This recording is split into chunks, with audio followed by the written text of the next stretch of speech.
आप सभी का डी न्यूज पर और मैं हूं आपके साथ सपना ठाकुर। सीधी जिले में बिना पंजीयन में महुआ व्यापारियों पर वन विभाग की छापेमारी की कार्रवाई की गई है। मध्य प्रदेश शासन के निर्देशानुसार महुआ फूल की खरीदी करने वाले व्यापारियों को जैव विविधता बोर्ड से पंजीयन कराया जाना अनिवार्य किया गया, जिसमें व्यापारी शासन द्वारा निर्धारित दर में कम मूल्य पर खरीद नहीं कर सकता। उक्त निर्देश का पालन कराने के लिए सीधी जिले के डीएफओ क्षितिज कुमार द्वारा गठित टीम द्वारा शहर के दर्जन भर व्यापारियों की दुकान और गोदामों में दबिश दी तो हड़कंप मच गया। दबिश के दौरान पाया गया कि 9 व्यापारियों के पास पंजीयन नहीं है, जिनका महुआ फूल जब्त करते हुए रेंज कार्यालय से नोटिस जारी की गई। वहीं वन विभाग की कार्रवाई पर नाराजगी जताते हुए कैट व्यापारी संघ के जिला अध्यक्ष कमल कामदार ने कहा कि वन विभाग को किसी भी नए नियम की जानकारी प्रेस विज्ञप्ति के माध्यम से व्यापारियों को देनी चाहिए और पंजीयन खरीदी समय से करीब 2 महीने पहले करवा लेना चाहिए। और साथ ही मेरे द्वारा लगातार 2 वर्षों से पंजीयन आवेदन और डीडी विभाग में जमा की जा रही है, लेकिन मेरा पंजीयन नहीं किया जा रहा है। वन विभाग के ज्यादा संख्या कर्मचारियों का मेरी दुकान में आने से समाज में मेरी छवि भी धूमिल होती है। वन विभाग की इस प्रकार की कार्रवाई का मैं विरोध करता हूँ। खरीदी केंद्रों पर कार्यवाही की गई है, आपकी दुकान में भी पहुंचे हुए थे, क्या पूरा मामला है? मैं व्यापारी संघ के अध्यक्ष होने के नाते मैं वहाँ गया था। कॉन्फिडेंशियल ट्रेडर्स ऑफ इंडिया का मैं सीधी कैट का अध्यक्ष हूँ और जो गल्ला मंडी में दुकान खोली गई है में गए थे वो मेरे भतीजे की दुकान है। मैं वहाँ गया तो क्योंकि मैंने पिछले साल भतीजे ने हमारे आवेदन किया था भाई ने, और पिछले साल का 1000 की डीडी भी मैंने इनको जमा करवाई थी।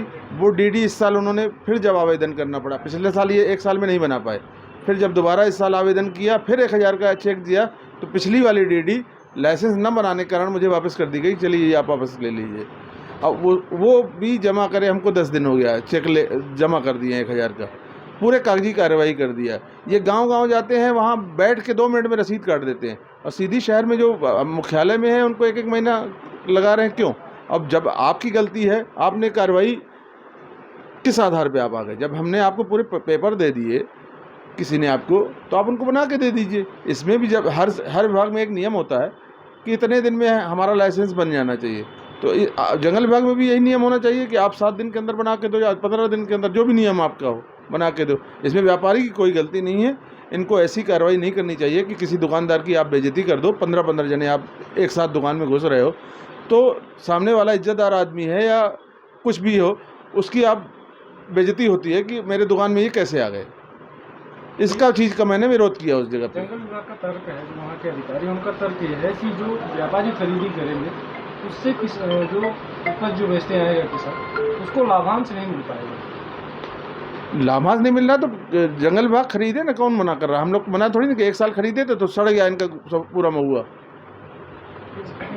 आप लाइसेंस दे रहे हो तो खरीदने के लिए न दे रहे हो, तब फिर काहे को लाइसेंस नहीं मिल रहा है? कुल मिलाकर विभाग की जो नीति है ट्रांसपेरेंट नहीं है आपकी तरफ। हाँ, साफ नीति नहीं है। अगर आपको इतना किसानों के हित की बात करते हो तो आप खरीदो किसान से, न दो व्यापारियों को। काहे लाइसेंस दे रहे हो? लाइसेंस दे रहे हो तो व्यापारी खरीदेगा और लाइसेंस उसको टाइम से दो। फिर आप इतने दिन बाद फिर आप बोलते हो कि भाई आपने लाइसेंस नहीं बनवाया। आप 7 दिन का नियम कर दो कि 7 दिन के अंदर आवेदन में आपकी कार्रवाई नहीं हुई तो आपका माना जाएगा कि आपका लाइसेंस रिन्यूअल है, नया है। कुछ दुकानों पर जब्ती भी बना रहे हैं, ये गलत कार्रवाई है, इसका विरोध किया जाएगा। व्यापारी संघ इसका विरोध करेगा। क्या पूरा मामला है और किस कार्यवाही से? शासन द्वारा एक अधिनियम को लागू करने का प्रयास किया जा रहा है, जैव विविधता अधिनियम है, जिसमें जो भी व्यापारी या विनिर्माता जो जैव संसाधन है उनका उपयोग करते हैं व्यापार में, तो उनको जो है एक पंजीयन करवाना रहता है। उसमें उनको उस संसाधन तक पहुंचने के लिए उनको एक शुल्क देना होता है संबंधित समिति जहां से वो ले आते हैं, जिस गांव से ले आते हैं।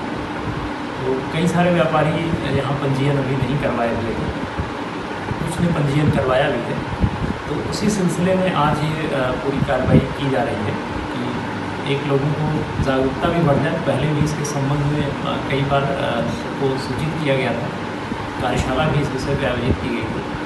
तो आज ये प्रयास किया जा रहा है कि जो लोग अभी भी इससे छूटे हुए हैं परंतु वो व्यापार कर रहे हैं, तो उनको एक संदेश दिया दिया जाए। और आपके चैनल के माध्यम से, आपके समाचार पत्र के माध्यम से मैं सभी से ये अपील करता हूँ कि अपने जो भी व्यापारी हैं, विनिर्माता हैं, मैन्युफैक्चरर हैं, जो कि ऐसे जो जैव संसाधन हैं जो ग्रामीण क्षेत्रों से, जंगलों से आ रहे हैं, उसका वो उपयोग अपने व्यापार में कर रहे हैं, तो वो सभी पंजीयन करवा करके ही व्यापार करें।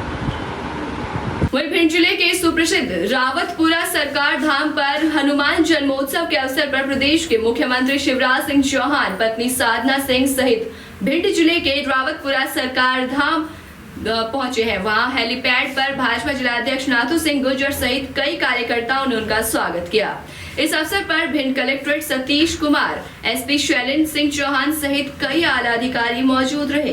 प्रदेश के मुख्यमंत्री शिवराज सिंह चौहान, जो कि हनुमान जन्मोत्सव के अवसर पर रावतपुरा धाम में धार्मिक कार्यक्रम में शामिल होने के लिए आए थे। मुख्यमंत्री शिवराज सिंह चौहान हनुमान जी के दर्शन कर श्री श्री रविशंकर महाराज जी से आशीर्वाद प्राप्त किया।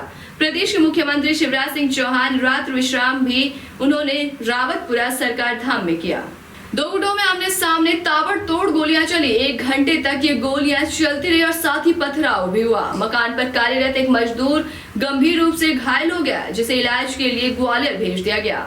ईंट लेने के लिए ग्रामीण गया था, जहां बाइक से टकराव के बाद ये पूरा मामला विवाद में छिड़ गया। वहीं एक ही गुटों ने 1 दर्जन से अधिक वाहन क्षतिग्रस्त कर दिए। मकानों पर ताबड़तोड़ गोलियां भी चली।